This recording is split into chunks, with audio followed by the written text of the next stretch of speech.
Welcome to this month's edition of HiBob MAX, where we show you how to use Bob to the max, getting you the most of your investment into an already awesome HRIS system.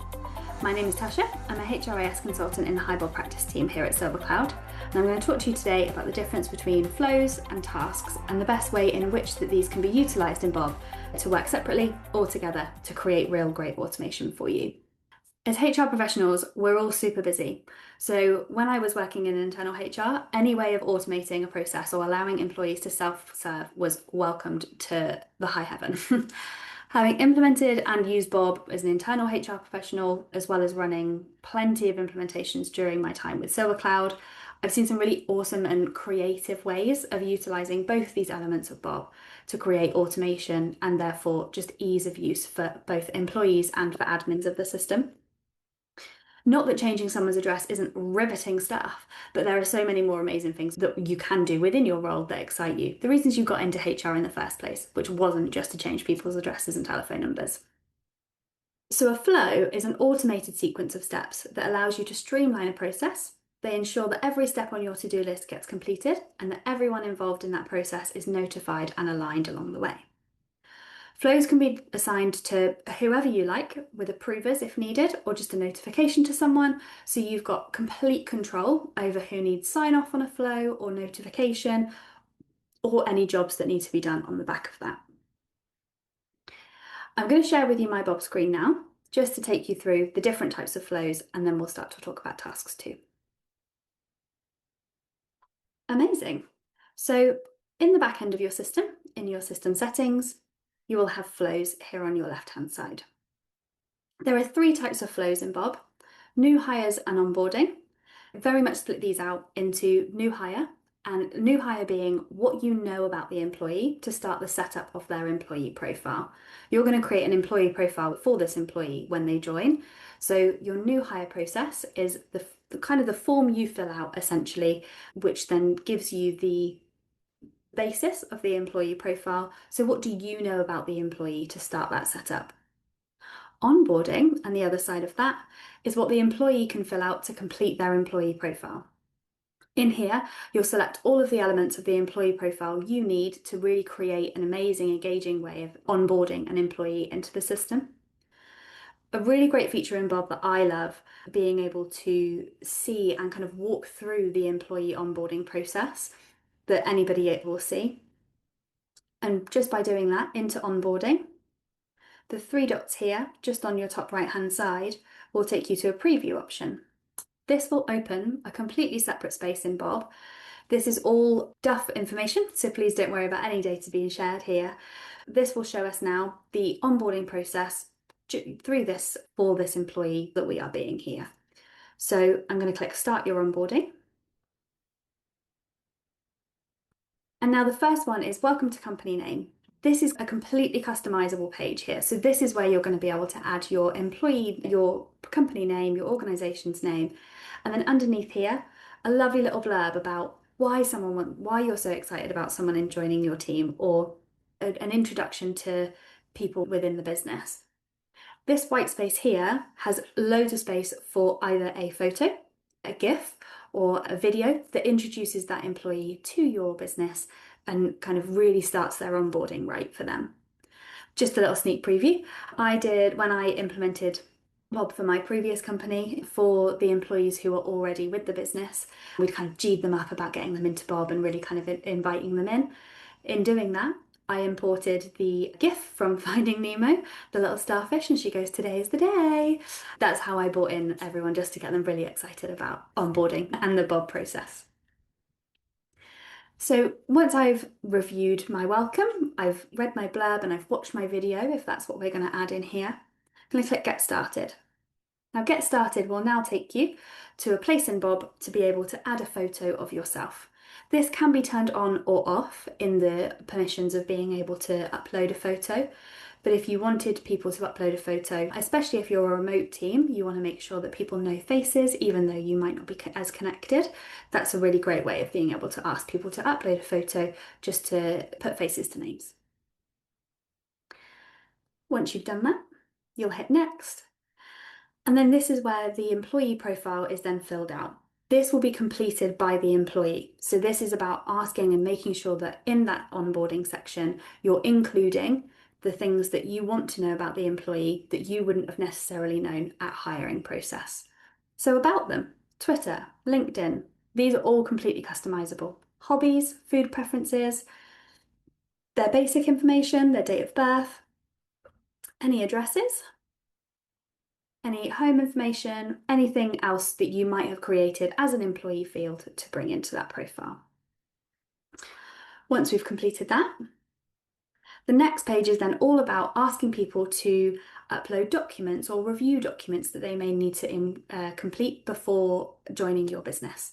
So that could be something along the lines of uploading a photo of their passport, their right to work document, or documents to review and act upon signing. So if I have an onboarding checklist or just something to review, policies, for example, before coming into the business, that's just something that can be done in here too. When I hit all done, I'm then shown to a really great space. I think this is a really nice way of kind of introducing people to the business, again, especially when you are a remote employee, because actually Jane here, which is my employee here, there are plenty then of other people around Jane's profile picture. And those people are people who are within Jane's department, for example, or within Jane's team. So you can really configure that to work for you to make sure then that Jane is seeing all the people she needs to see to, again, put some faces to names on her first day, for example. And underneath that is a really nice addition.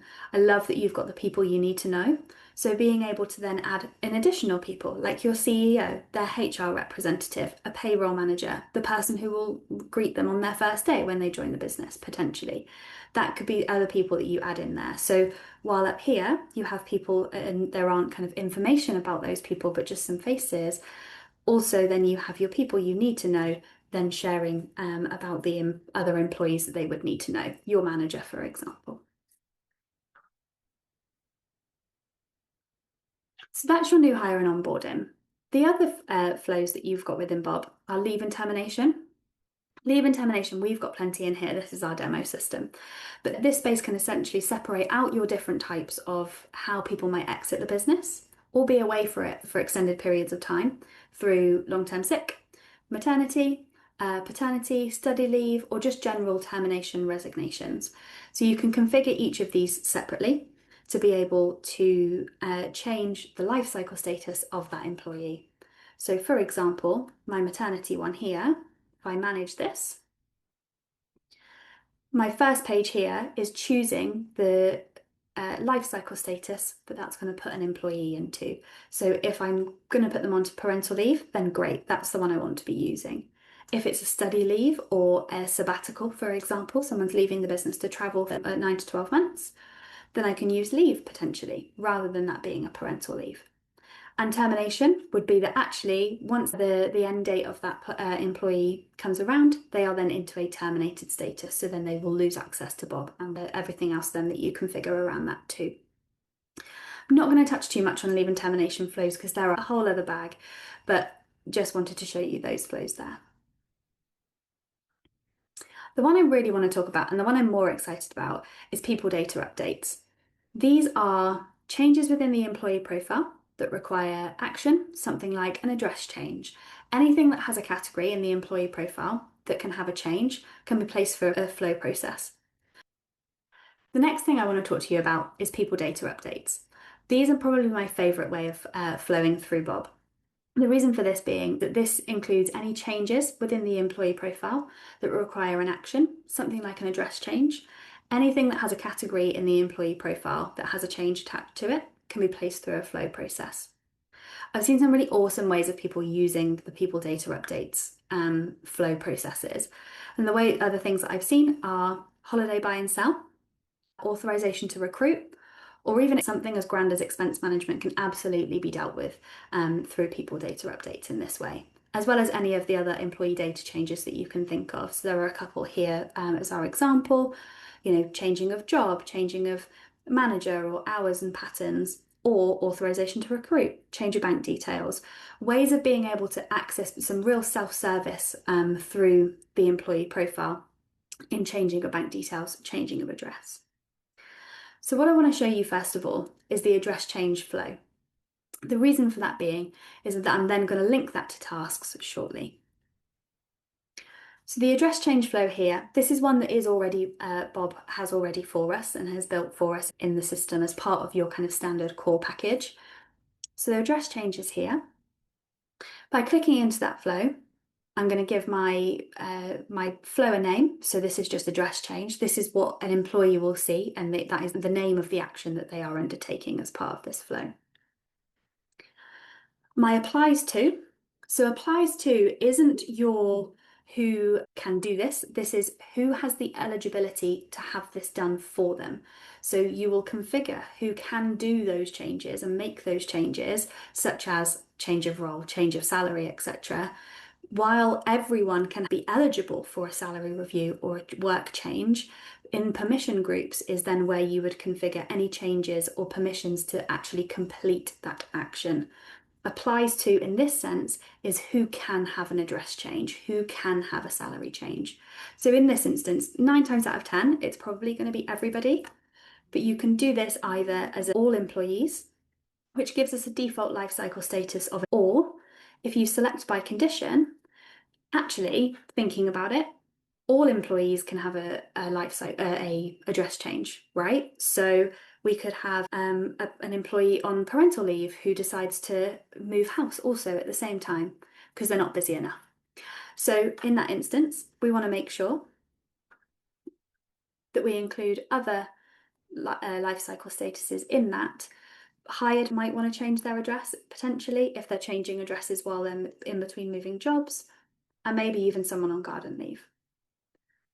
So now this means that all employees, apart from those who are terminated, because you don't need to know their changing of address, will now have the eligibility to be able to have this done against their profile. By hitting next, this takes us into the categories and fields page. This categories and fields page is more around what in the employee profile is changing. So in the address change instance, it's only really going to be address change, which is great. That's already ticked for us.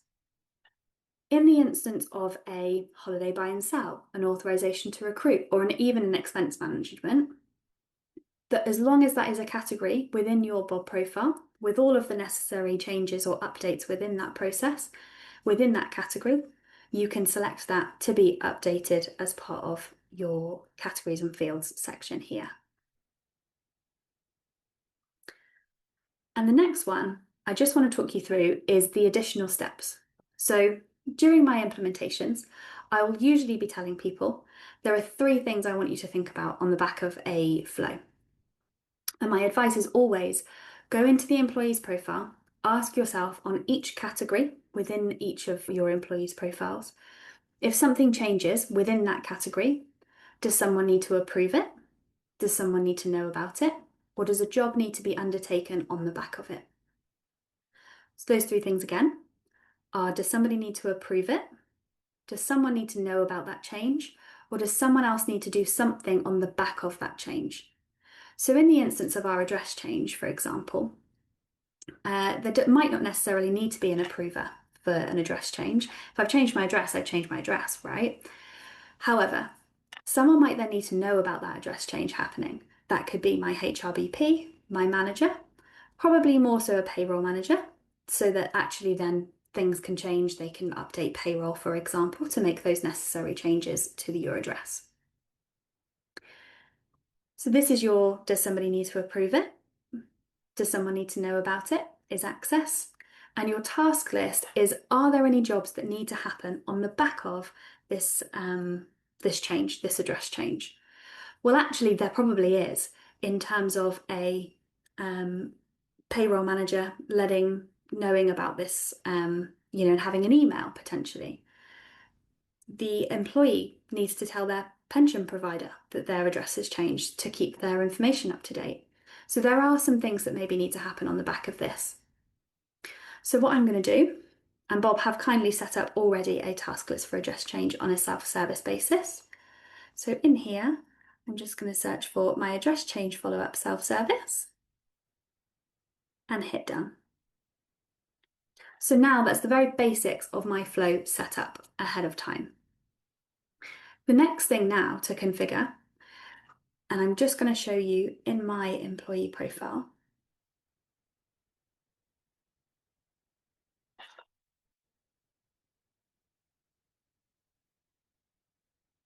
I'm going to log in here as Woody.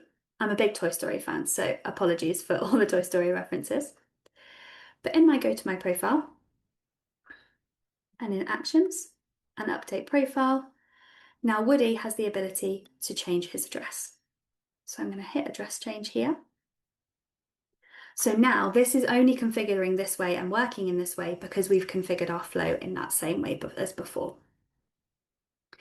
So my address change, I'm going to pop in any address here. You can, using the typing an address, to type it automatically. As soon as you start typing a postcode or an address, it will come up for you.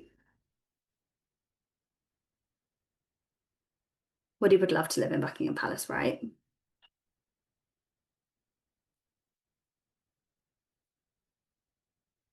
Lovely, just making sure that's all up to date. And then, oh, I just need to update my address date. So I've moved into this date, moved into Buckingham Palace as of the 13th of October. So if I hit next now, it's just going to show me now that Woody is going from not having an address in the system to now having an address in the system. So it's my before and after this summary page here. I'm going to hit done. And now, if I go to his address space in his profile, you can see that address change has been made. If that had had an approval process on the back of that and someone needed to approve that process, that change would not have happened until the approval had been completed.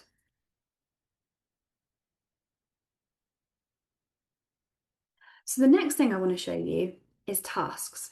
And we're going to leave that address change and Woody in the background there. Tasks are a series of jobs to streamline and automate tasks for your people related to any point in their life cycle, from offboarding to onboarding or changing information in an employee profile. So very similar still to your flows, but what this is going to be your jobs on the back of one of those flows happening. You can trigger task lists in 3 different ways.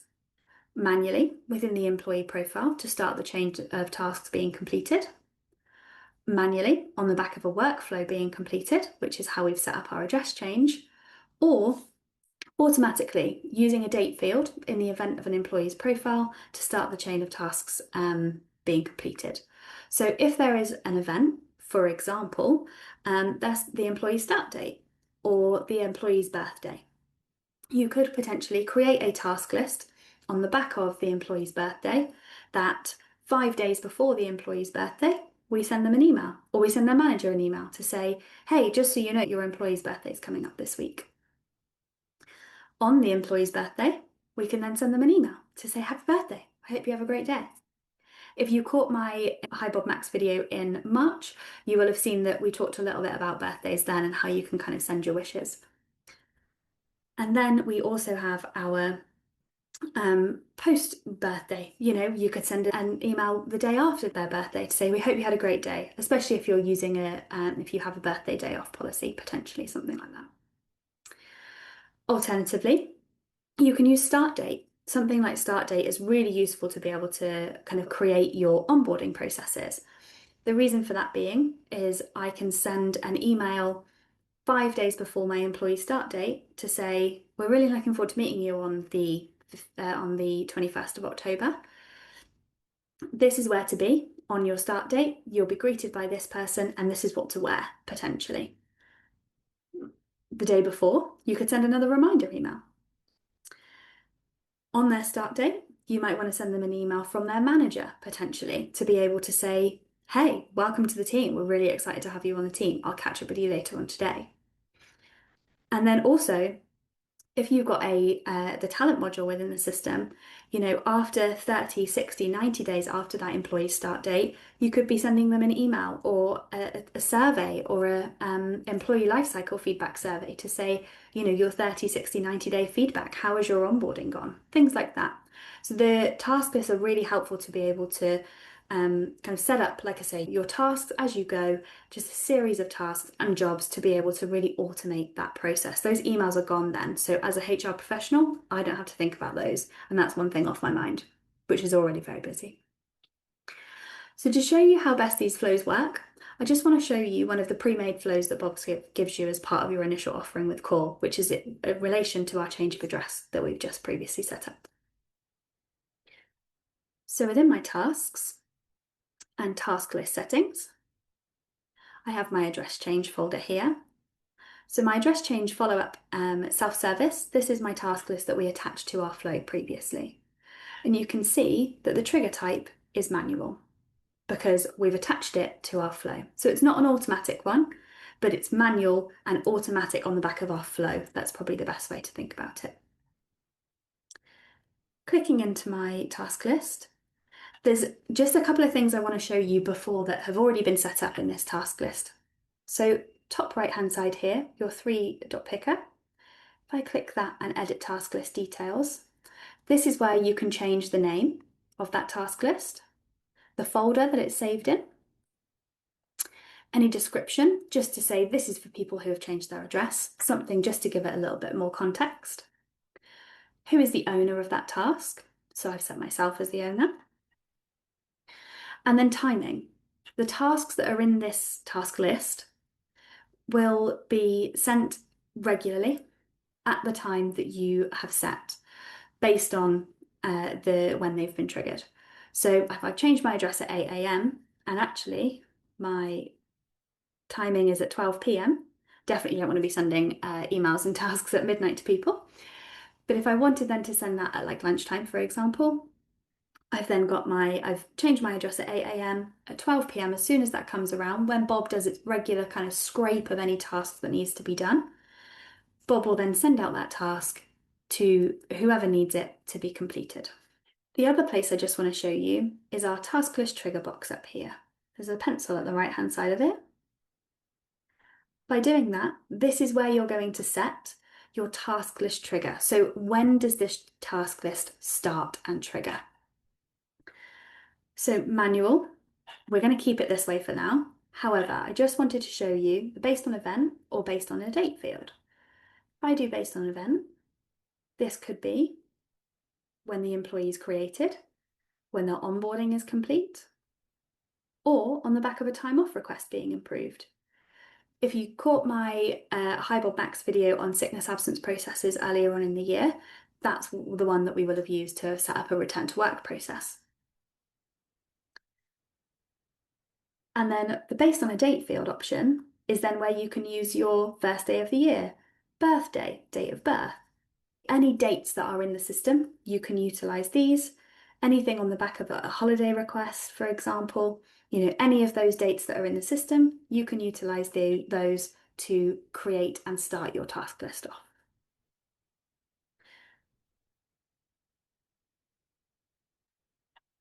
Lovely. So already there are 2 tasks in the system here already. So we have let your pension provider know that of your new address. So I'm going to click into this task and just edit it.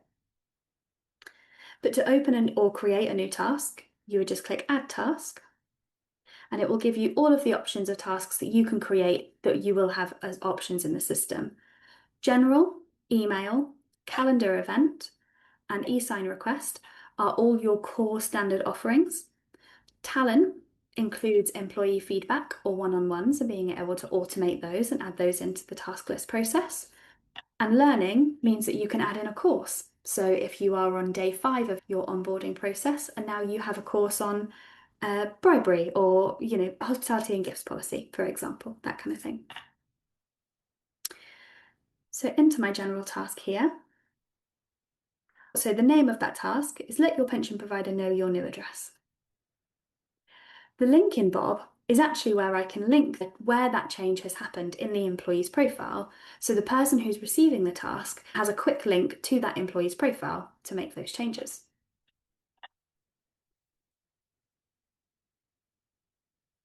The description, this will include the information within the task. So you recently let us know you changed your address. It's your responsibility to let your pension provider know to update your personal information. That is a personal task. Shared tasks can be used where you create groups. So if I have 3 people in my HR team or 3 people in my payroll team who might need to know about this address change, but only one of them needs to action it, by creating a group in the system and using a shared task ownership, that task will go to all 3 of those people. However, when one person picks that up, the other 2 people will lose that option because actually that one person has then been assigned that task and can then mark it as completed.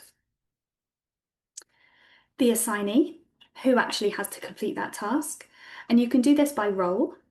So I could have asked the employee's manager to complete it, the employee themselves, or any other roles that you've set up in the system, or a specific employee themselves. The due date is next. So when should this task be completed? So not when has this task been triggered, but when this task has been triggered, how long do I have to complete this? So although this is an employee task, I could have 2 days to complete that to make sure that I've updated my pension provider. The next thing to show you is your task trigger and conditions. So now this is where, now we have changed our address, we've just seen Woody change his address, we're going to trigger this task. So is this trigger now going to be immediately after Woody has changed his address, or do we want to wait a couple of days? So if this is actually 3 days after he's changed his address, now we want to let him know that that is a requirement to let his pension provider know. The other alternative is that you can actually send it based on a dependency. So if there is another task in the system that you can see here, for example, we've got let your pension provider know, but actually if we want that task to only go after another task has been completed, then after that an employee has changed their address, has been marked as complete, then the let your pension provider know your new address task could potentially go. And this also, as your set conditions, might only need to go in the instance that actually, if I don't have a pension, then I don't need to receive this task because I don't have a pension provider to let know. If that's something that you are holding in the system as like a yes/no field within the employee profile, that could be something that you recognise, you register, and you say, actually, you're only going to set this in the conditions that pension opt-out is marked as no. So now they have a pension, they are opted into pension, so they will then receive that task. Tasks themselves are super simple to navigate. And I've got a couple of tasks here in my employee profile here. So now you can see where Woody has changed his profile, his address, and I open up my details. So the due date is the 18th of October, because actually that was an immediate one that we'd set up previously. So the description, you recently let us know you changed your address. It's your responsibility to let your pension provider know. And then that has come to me, the activity that you can see. And I can now mark as complete in my profile. So now that's off my task list here for me. I really hope this session on workflows and tasks has been really useful to you, just to see the difference between the two, but how they can also really create some cohesion, but also some amazing self-service for employees. If this has been interesting to you and you'd like for us to review your own workflows and create some automation within your Bob setup, please reach out to Silvercloud for more information on our optimization packages. It's been lovely to speak to you, and I hopefully see you soon.